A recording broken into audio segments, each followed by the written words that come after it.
Siamo sempre nel salottino di Carlotta e siccome un museo ha una funzione pubblica e un ruolo importante anche nella conservazione, volevo parlarvi un po' anche del lavoro che non si vede, quello fatto dietro le quinte e che riguarda anche piccoli e grandi restauri che vengono eseguiti. Uno di questi è il restauro dei tendaggi antichi di seta, molto belli, originali, di questo salottino, che sono stati eseguiti accuratamente, ma che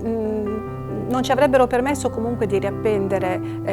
le tende nelle condizioni in cui la sala si trovava prima, ovvero questa è una sala molto assolata che d'estate riceve tantissimo sole e tantissima luce. Per questo abbiamo prodotto questi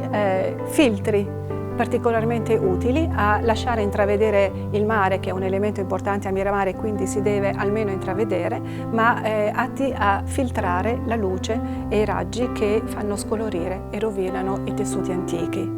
Effettivamente un elemento molto importante in un museo e in questi ambienti nei quali si viveva la luce non è una luce museale. Noi stiamo cercando un compromesso di far sembrare questi oggetti, questi luoghi, dei luoghi abitabili, ma anche di apporvi una luce museale che sarà mirata, sarà una luce LED completamente diversa, che sarà mirata a illuminare e a focalizzare l'attenzione dello spettatore sui singoli quadri che finalmente si vedranno e potranno essere messi in risalto.